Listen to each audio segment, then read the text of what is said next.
Juan Kapitulo 6, versikulo 35.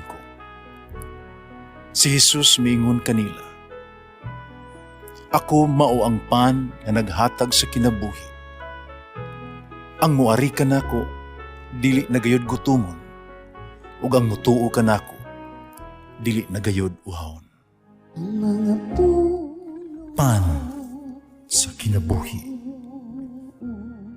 Maglikon unta sa mong pagtuo o gagakakabi sa pagtuman sa imong mahal nga kasuguan. Ang ginawa na kaninyo. Santos nga Ebanghelyo sumala ni San Lucas. Pagkalaot kanimo Corazin, pagkalaot kanimo Betsaida. Kaya daghan kaayo mga milagro nga ipakita kaninyo. Kaya kung ang mga milagro ipakita kaninyo, nagpakita pa dito sa Tiro o sa Sidon, dugay na sila ang nagbasol ang katawhan dito. O naglingkod unta sila sa abo, o nagsulob og bisting sako sa pagbasol. Mas mapailubon pa ang Diyos ngadto sa Tiro sa Sidon kay kaninyo sa adlaw sa hukom. O ikaw, Kafarnaum, mibayaw ka kaha nimo sa imong kaugalingon ngadto sa kahitasan, itambog ka hinuon ngadto sa dapit sa mga patay. Ano minaw kaninyo, minaw kanako. Ang magsalikoy kaninyo, magsalikoy sa kanako. O magsalikoy kanako, nagsalikoy kaniya nga nagpadala kanako. Ang Ebanghelyo sa Ginoo. Pasalamati ang Ginoo kay siya maayo, ang iyang gugma mulungtad hangtod sa kahangturan. Pasalamati ang Diyos sa tanang mga Diyos, ang iyang gugma malungtaron. Pasalamati ang Ginoo sa mga Ginoo, ang iyang gugma balungtaron.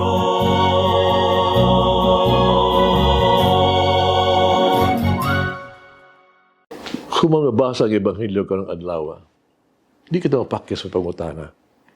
Kung ngano kinahanglang silutan ang Corazin o Betsaida. Ano kita iduha ka rason? Una, dagko mga buhat nga gihimo didto. Apan ang mga tao wala makabig, dahil milagro. Ipadayon gihapon nila ang ilang katig-a sila mga kasing-kasing. Nagkabiling gihapon sila nga bugnaw, cool. Wala gi sila mag-usab. Ang kinahanglan mao unta ang paghinusol. Mituunta sila o mibalik na sa Dios. Panwala gi sila mag-usab. Ikaduha, gitagan sila og daghang kahigayunan apan wala sila dili pahimusli. Nang kaayong ilang nadawat, basta katapusan, nakita sila nga kulang. Kasi garbo pa nila ang ilang kaugalingon, mas maayo pa unta nga ang ilang performance. Kinahanglan magpaubsanon unta sila, mas sinusabli kung unsay ilang nadawat o ilang nasinati na eksperyensahan nga kaayo sa Dios. Tinuusab kini sa tuang kinabuhi. So dihang makadawat kita daghan gikan sa Dios, daghan ang iyang gipaabot gikan sa kinato. Ngano nga ang Kafarnaum napunta man sa impyerno. Ang pagkanaog sa impyerno sa Kafarnaum ay usa ka pasumbingay ni Propeta Isias batok sa hari sa Babylonia. Sa iyang pagbiay-biay diha sa awit siya miingon, no, siyang gisulat. Giunsa nimo pagkahulog gikan sa langit, o bituon sa kabungtagon, anak sa kadlangon.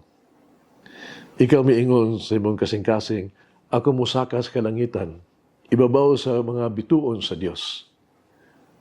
Apan ngadto sa kahiladman, ikaw mo adto, kinahiladman sa gahong. That's chapter 14, verse 12 to 13 and 15. Ang Diyos sa kanunay, madaugon gyud sa tanan. Iyang ipaubos ang mga nagpasigarbo sa ilahang mga kaugalingon, ug buhaton nga kinahanglan magdala kanato og pagbag-o sa tuang kinabuhi alang sa Dios.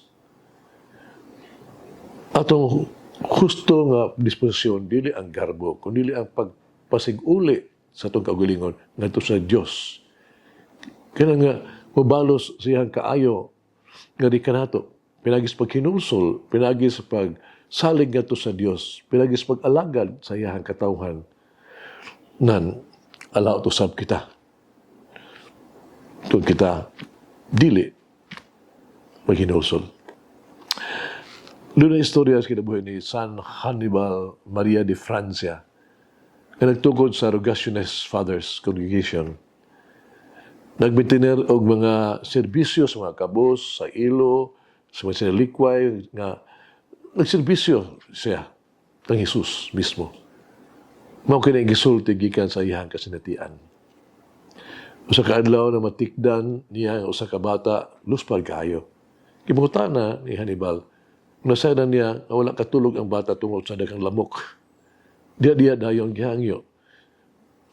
Niya, natagang kini moskitero ang bata. Sultian niya ang madre, nga religyoso. No? Yung dumi nga, may gamay nga ilo. Mas importante pa kaysa magtutukod o sa inahan o sa mother general. Hagit.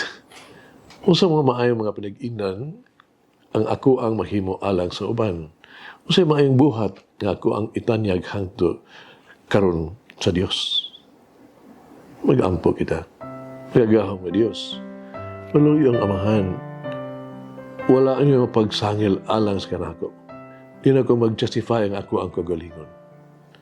Ako doon ay magkahigayunan. Ana ako ang tanang paagi. Magagahom nga Dios. Yan kung ko makahimo ako alang kanimo o kinahanglan nako. Mahimo kong magbago o mahimo mas maayo alang kanimo. Ako adunay imong grasya na kinahanglan nga takos kanimo. Ako adunay imong mga panalangin ug ako kinahanglan nga mas magpahimuot kanimo. Na ako'y imong pagsalig o dili gyud ako nimo pakyason. Amen. Mama Mary, help me, a creature, to humble myself before God, my Creator. Kaya Diyos magagahom sa tanan, Amahan, Anak, Espiritu Santo. Amen. May the Lord of the divine mercy bless us all, heal us from all diseases and suffering. Ayun unta niya kita, tanang mga sakit na sa lawas, o sa kalag, body and soul. In the name of the Father, the Son, and of the Holy Spirit.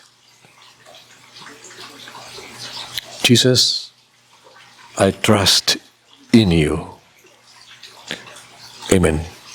Whoever eats the bread of life will never hunger, says the Lord. Kay galaan inyong nabati ang pagpaambit ug hamubong pamalandong sa pulong sa Dios pinaagi sa tulumanon. Pan sa kinabuhi nga gidumala ni Monsignor Daddy Silva. Hangtod na usab sa sunod higayon, daghang salamat.